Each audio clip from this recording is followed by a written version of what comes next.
par l'État.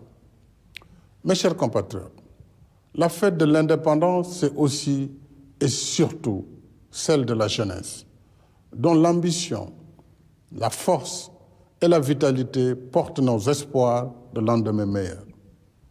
Cette fête, Jeunes du Sénégal, vous est spécialement dédiée.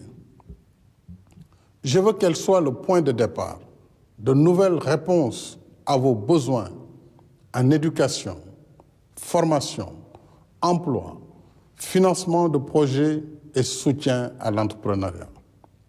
Ces dernières années, en investissant massivement dans la réalisation d'infrastructures lourdes, l'État a aussi consacré beaucoup d'efforts et de ressources à la création d'emplois et au soutien à la formation, à l'entrepreneuriat et aux activités génératrices de revenus pour les jeunes.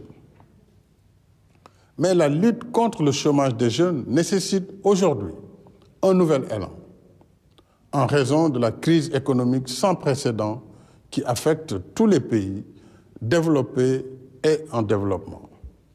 C'est pourquoi, chers jeunes, comme je vous l'avais annoncé dans mon message du 8 mars, j'ai décidé d'une réorientation des allocations budgétaires à hauteur de 450 milliards de francs CFA au moins sur 3 ans, dont 150 milliards pour cette année.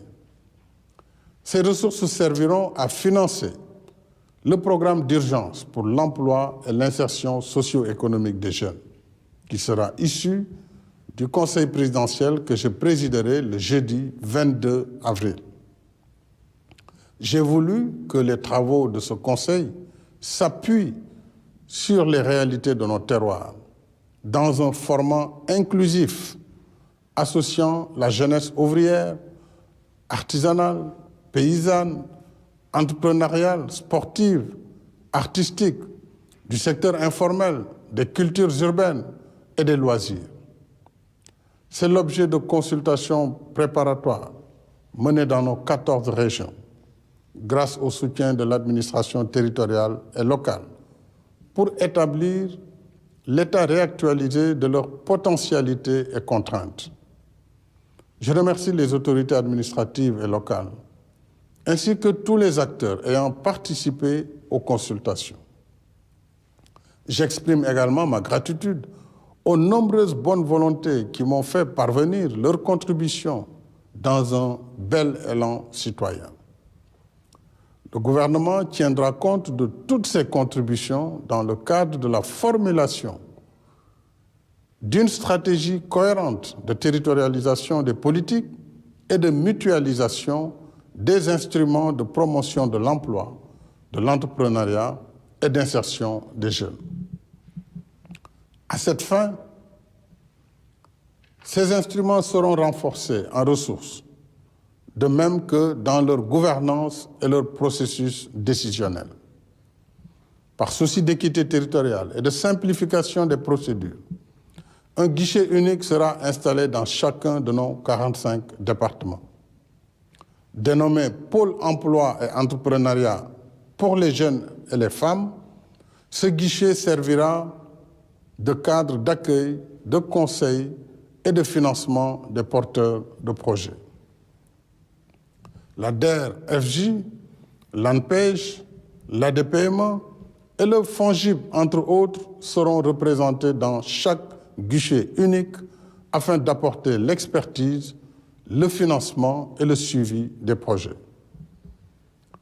Dans l'immédiat, en soutien à l'emploi et aux ménages, j'ai décidé d'allouer, dès le mois de mai, 80 milliards de francs CFA au recrutement de 65 000 jeunes sur l'ensemble du territoire national dans les activités d'éducation, de reforestation, de reboisement, d'hygiène publique, de sécurité, d'entretien routier et de pavage des villes, entre autres.